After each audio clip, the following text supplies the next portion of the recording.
Mmm, Fa-la-la-la latte.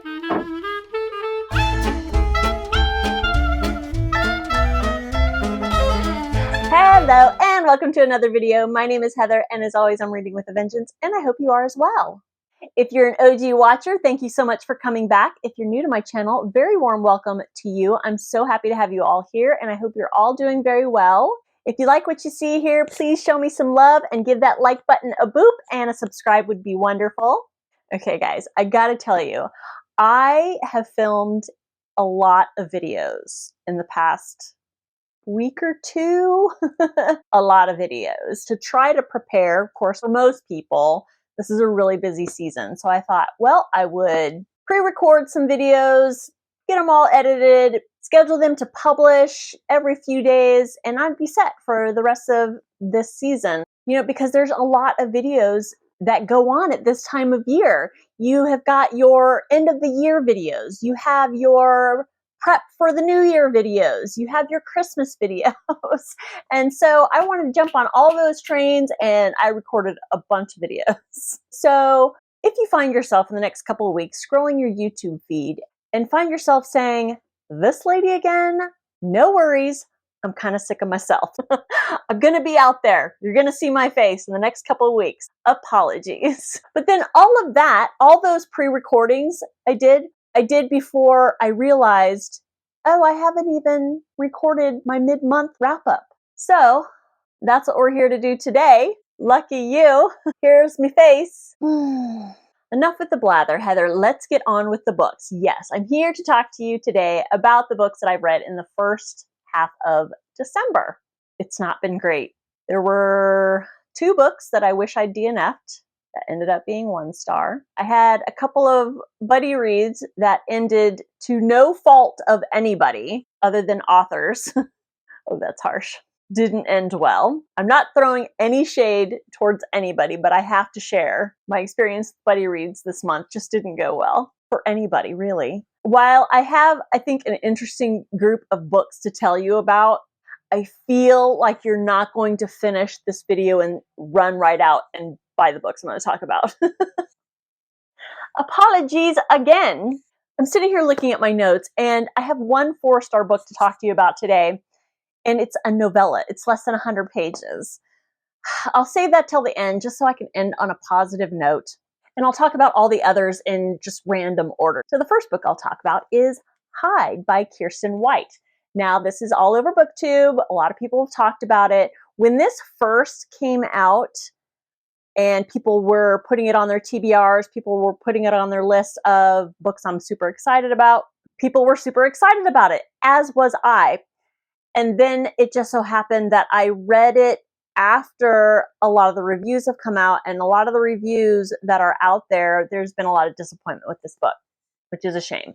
And I'm no different. I expected more out of this book. I'm not sure what I expected. I think it turned out being something that I wasn't expecting. I can't tell you what that thing is because of spoilers. This is about a group of people that were brought together to ostensibly play this game, and the winner of the game would get lots and lots of money. And the game is you have to live in this amusement park, deserted amusement park, for I believe 7 days, 7 or 14 days. Can't remember. It's neither here nor there. Anyway, whoever lasts the longest wins. This is told mostly from the point of view of Mac, and Mac is a young woman who has some trauma in her past, so she talks a little bit about that as she's on her way to the amusement park and as she's meeting the other contestants and in the amusement park, and her past trauma and how she deals with playing this game go hand in hand. As you can kind of tell from the synopsis that's given and the cover, super creepy cover. I actually really like this cover. I mean, it is properly creepy. These characters are picked off one by one. I went into it thinking that it was one kind of story and it ended up being another kind of story. It's just one of those experiences where I wish I didn't read the synopsis beforehand, or I wish I knew a lot less than I did, or maybe I wish that I just didn't see the other reviews. I might have been tainted by other reviews, I don't know. I felt it was well written. I will say there were far too many characters that had too much time in here. I mean, I can't remember how many contestants were in the game. I want to say like 14, and you hear about all of them. And most of them, with the exception of maybe 3 characters, they're all super, super minor, and they just got too much airtime. And it became kind of confusing. You know, so many characters, so many names. On top of that, there were 2 characters named Ava. And you think at the beginning, at least I thought in the beginning, that there was some significance to that there was something that was going to play out in the plot. No, no good reason. No good reason at all. I was intrigued by Mac's backstory. I wanted to know more. There wasn't enough told about her backstory, in my opinion. And because there wasn't enough about her backstory, I wasn't as compelled as I think I could have been. But it turns out a couple of the main characters did have trauma in their backstory. And that's really what the core of this story is dealing with past traumas, how we deal with past traumas, what can happen if we don't face those past traumas. And then it's about friendship and the connections that we make, especially connections that we make under unusual circumstances, and loyalty and what we do for other people, putting others before yourself. So that was at the core of the story, and I really enjoyed that part. But bottom line, if what was happening to these contestants was what I thought was going to happen, I think that would have been more interesting than what it ended up being. And if you have no interest in reading this book, send me an email if you want me to tell you the spoiler of what I thought it was and versus what it was. I'd be happy to tell you. Or slide into my DM. I gave Hyde 2.75 stars. The next book I read in December, I listened to Mary Shelley's Frankenstein. Now, it's a classic, as we all know, and I have heard many people say that it is more accessible as a classic, the way it's written, than your average classic. The other good thing I will say about Frankenstein is it is relatively short. I think it was only 6 hours on the audio. It felt like 12. I did not have a good time with Frankenstein, and I can hear the gasp, Gemma. Even before you commented on my other video, Gemma, I knew that this was going to be traumatizing for you. Gemma of Bookish Gems absolutely loves Frankenstein, and I wanted to so bad, but I didn't. What I learned from this is that while it might be more accessible to the average reader, like myself, doesn't necessarily make it enjoyable. And to be honest, I didn't feel it was very accessible. The language that was used, it's not like it was using words that I didn't understand. It was just the way the words were used that I just felt difficult to follow. And I didn't find it scary. So I will say, I think the best way to wrap up what it was like reading Frankenstein, I found this review on Goodreads and I thought it was absolutely hilarious. So I want to read it for you. This is what it was like reading Frankenstein. Countenance, endeavor, benevolent, wretch, ardor, anguish, countenance, endeavor, benevolent, countenance, ardor, endeavor, benevolent, wretch, countenance, endeavor, benevolent, countenance, endeavor, wretch, anguish, countenance, endeavor, benevolent. The end. Will I try more classics in the future? Yes, I will. Am I nervous? I really am. I gave Frankenstein 1 star. Am I a Philistine? Maybe. The next book I read in December is Gilead by Marilynne Robinson. I picked this book up in a secondhand store because, for starters, I thought the cover was really pretty. And the other reason is it had the seal saying winner of the Pulitzer Prize, and I picked it up under the misguided belief that because it won the Pulitzer Prize, that it would be really good. This book was on my 22 and 2022 list, and so there's that. This was supposed to be a buddy read with Gloria Z. Thompson. If you don't watch Gloria's channel, please head on over there. She is absolutely lovely. We read a lot of the same stuff, but she has this lovely voice, and I could just listen to her videos for days. I'll link her channel down below. This was a failed buddy read, unfortunately, because poor Gloria DNF'd this book, and I don't mean to spoil her videos So sorry, Gloria, if that's what's happening. She DNF'd this, and honestly, if I wasn't buddy reading it, I would have DNF'd it too. It just turned out that I started it before Gloria did, and I got to a point, I think by the time Gloria decided to DNF it, which she was almost halfway through, and I was already at like the 70% mark, and I was just too invested. But I wish I had DNF'd. Gloria, you were not wrong. You didn't miss anything. It didn't get any better. This book is basically a letter a man writes to his son because he is old and he's sick and he's dying, and his son is very, very young and will not get to grow up with his dad. So the father, John Ames, is writing this letter to him and basically just writing about anecdotes of his life living in this small town, which is Gilead. He's also a reverend, and he's telling stories that are heavily, heavily referencing the Bible and just religious quotes and all of that. It was just very, very slow. There is a point in the story where he starts talking about his best friend, who is also a reverend, his best friend's son, Jack, who has come back to town. Jack left town for mostly reasons of he was just a big troublemaker and he was an embarrassment to his family. And so he left town for a really long time, and now he's come back, and he has this weird relationship with the narrator, John, where you feel like something happened between them in the past. So that's really what kept me reading, is I wanted to know what happened between these two people. And something sinister too, because the way they relate to each other, specifically Jack, the way he talks to John, you feel like John has done something bad to Jack. Spoiler alert, no, that's not what happens. I feel tricked. I will, however, share with you a couple of quotes that I thought were lovely. Now, I may or may not have mentioned in the past, I'm not a super religious person. I don't practice organized religion. I don't go to church or anything like that. But sometimes there are quotes in the Bible that I think are absolutely hideous and antiquated and ridiculous. But then there are some quotes from the Bible that I think are lovely. And so I'm going to share with you a couple that were shared in the book. Well, I'm going to share with you one. And this is one of those things where he's talking about defending religion. And I think this particular quote can relate to any belief that you have. And the narrator here is trying to share with his son that sometimes things that you believe in go beyond proof. Just because there's no proof doesn't mean that it's not worthy of your belief. It was Coleridge who said Christianity is a life, not a doctrine. Words to that effect. I'm not saying never doubt or question. The Lord gave you a mind so that you would make honest use of it.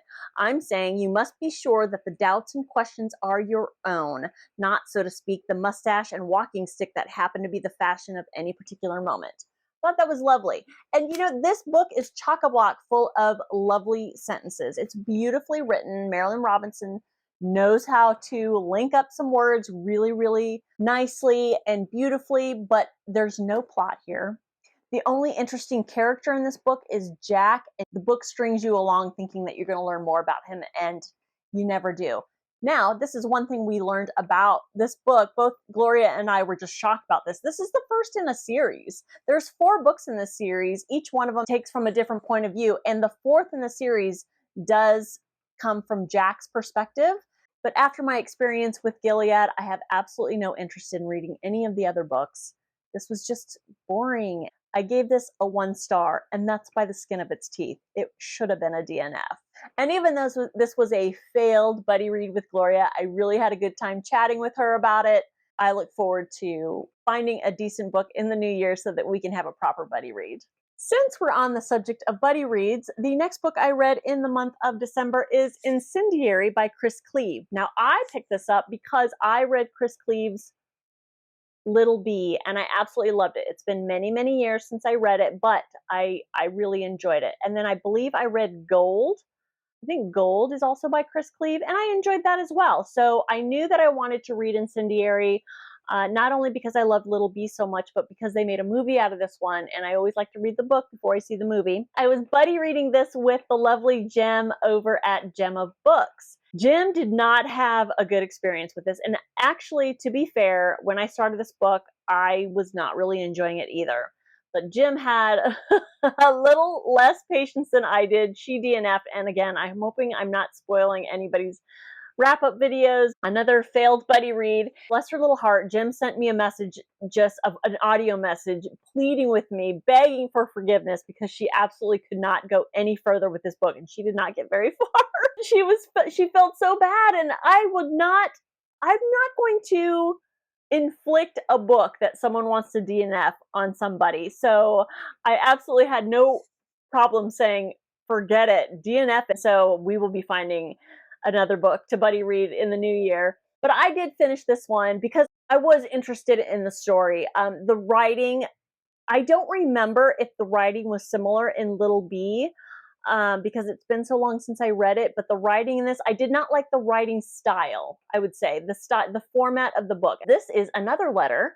This is a letter from a young woman who's never named, I don't think. This is a letter to Osama bin Laden after her husband and son were killed in a terrorist attack. So she's writing a letter to Osama saying, here's what you did to my life. You ruined my life, and here's how. Here's the problems that I had with that kind of format. She constantly says, as she's writing directly to bin Laden, she constantly says, you know, so blah, blah, blah, blah, blah, Osama, and XYZ, XYZ, Osama, and constantly is saying his name.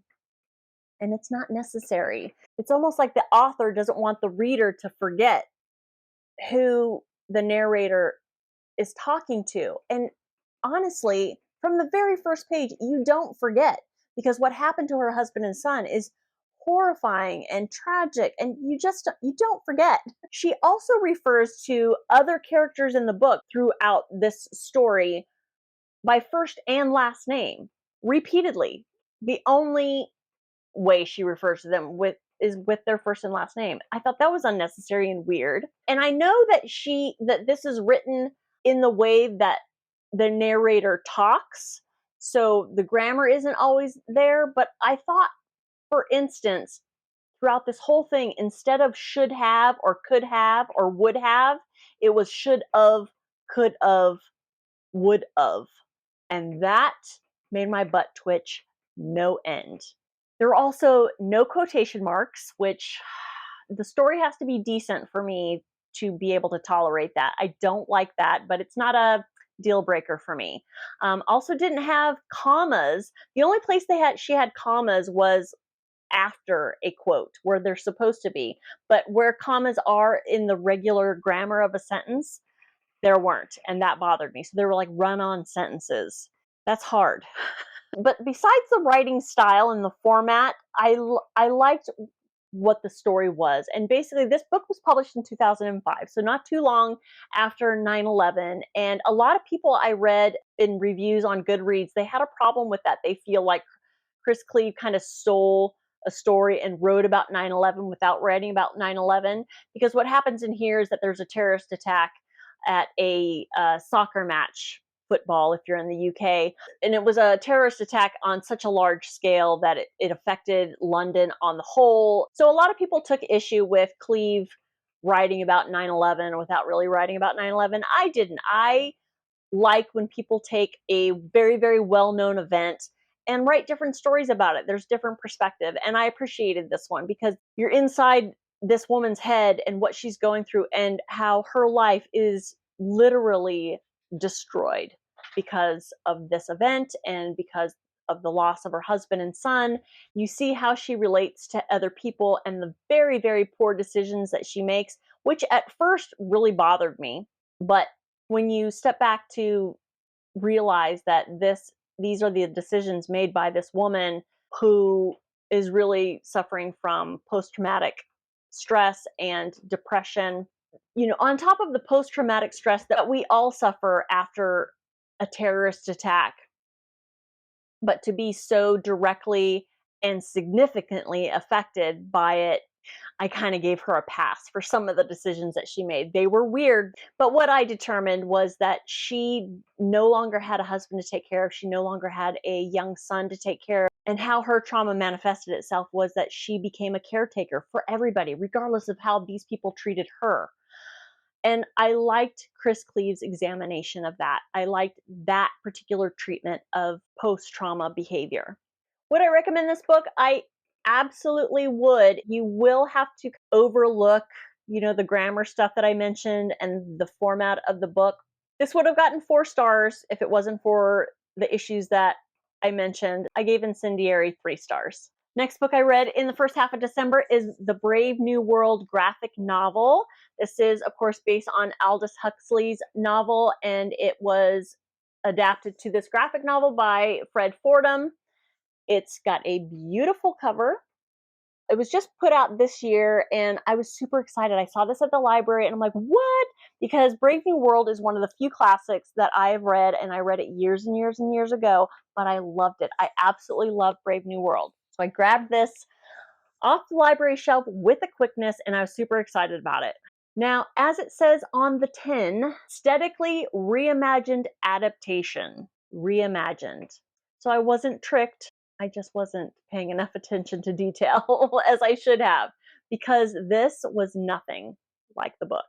At least not enough like the original novel for me to enjoy it. I can't even really explain what happens in here. I mean, Brave New World, it's about classism. It's about this supposedly utopian world that on the surface looks like it would be better, but upon closer look, you realize that it would be a freaking hell on earth. I guess I could say the one thing that is similar between this and the original novel is it's about this world where it is no longer socially acceptable to be independent, to be a free thinker. It's no longer acceptable to have children. Children are made in a lab, and they are scientifically engineered to be a certain way. And there's 5 levels of classes that they have created: alpha, beta, gamma, another one, and epsilon. So there's 5 classes. I can't remember the one other one. Each of those classes, they are engineered to behave the way those classes are meant to behave. So alphas, your top tier there, and you're engineered to want everything new, everything clean, to be smarter. You'll be engineered to have an actual interest in reading and learning, and you'll have the best jobs. And it kind of trickles down from there. Whereas the lowest, I believe, were the epsilon. They are engineered to actually not have an interest in reading and not have an interest in like self-hygienic behavior. People are just engineered to be a certain way, and in the minds of the powers that be, that offers a stability for our society. But upon closer look, from the very few people who can see the flaws in that system, is that there's no room for imagination. There's no room for creativeness. There's no room for art, poetry, music, individual thinking. And so that's basically what the original book is about. But he went a different way with this. Whereas that base idea is here, it went way off the grid for me here. I wanted to DNF it, but because it's a graphic novel, it's a lot easier to read. And that's another thing, very, very text dense for a graphic novel, very text dense. I will say though, the color palette was beautiful. I mean, the art it's okay. It's rather simplistic, but there's a palette that's just lovely to look at. Of course, I had to show you a post-coital scene. God, another sex scene. There's a lot of sex in this one. A lot of sex. Delta is the 5th one. Alpha, beta, gamma, delta, epsilon. Anyways, really, really beautiful color palette. But overall, I was pretty disappointed in the reimagining of this. But that's a me thing, because he tells you right there on the back that it's reimagined. And I wanted Brave New World. Another 1 star. The next book I read is I Must Betray You by Ruta Sepetys. I listened to this and I had a good time with it. I didn't love it as much as I thought I would, but this is YA, but it's also historical fiction, and that's the part that I really, really enjoyed. This takes place in 1989 in Romania. it follows Christian, who is a young Romanian man. He's 17, I believe, in high school. This is right at the end of Ceausescu's rule in Romania, and he was a horrible human being, and he led millions of people to starve and live in darkness for many, many years. So anyways, you're following Christian, and he is blackmailed by Romania's secret police to become an informer. He doesn't want to, but he is led to believe that he doesn't have a choice, because he's caught with contraband that could cause trouble not only for himself but for his family. In addition, the secret police lead him to believe that if he helps them, then they will give him medicine for his dying grandfather. So he's in between a rock and a hard place, and he becomes an informer, and he befriends the son of the American ambassador to Romania, and the story goes from there. I found it interesting. What I found most interesting is just the real stuff that was happening in Romania. I had no idea. In 1989, I didn't really follow the news as closely as I should have, but I do remember that the biggest thing in the news, I believe in 1989, was the crumbling of the Berlin Wall. And I think that kind of overshadowed what was going on in Romania at the time. Also, I believe, based on what I read in this book, the American government were led to believe that Ceausescu treated his people a lot better than he did. And I think this book does a really, really good job of explaining how Ceausescu really pulled the wool over a lot of people's eyes internationally. So anyways, I did not realize until I read this book what happened in Romania. So I found that very interesting. If you're into historical fiction, I would definitely recommend this book. It doesn't read like YA at all, even though it is from the point of view of a 17-year-old boy. The pacing I felt was a little off. I felt like it should have been a little bit more fast-paced, but the story itself was compelling enough to keep me continuing on with the story, and her writing is just compelling enough for me to keep reading. I will definitely be reading more by Ruta Sepetys. She's definitely worth the hype. I gave I Must Betray You 3.5 stars. And finally, the best for last, I read And Every Morning the Way Home Gets Longer and Longer by Fredrik Backman. Teeny, teeny, tiny little book, packs a wallop. Huge punch to your heart. It's beautiful. I won't say much about this other than pick it up. I will tell you, basically, this is a story about an elderly man who is saying goodbye to his young grandson because he is slowly but surely fading away via Alzheimer's or dementia. And the way Backman tells this story, it's beautiful, it's heartbreaking, it's only 76 pages. It does have a couple of like little illustrations throughout that just keep you smiling throughout the whole thing. This is a sleeping dragon sneezing. Does it have any part of the plot? Not really, but it was just adorable.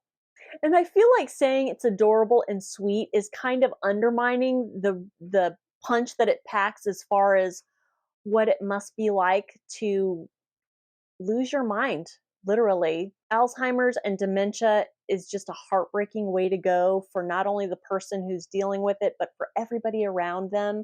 And his treatment of that is just brilliant, really. If you're in the mood for a good cry, I would definitely recommend this.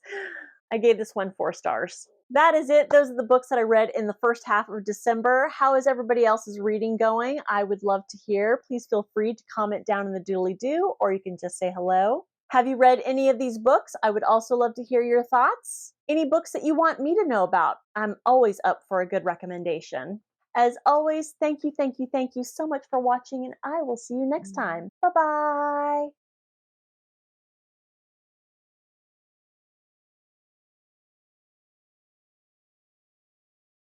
So the first book I will talk to.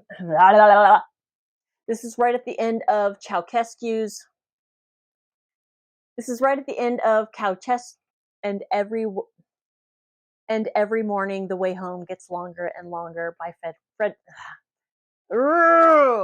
And every morning the way home gets longer and longer by foot. Fucking hell!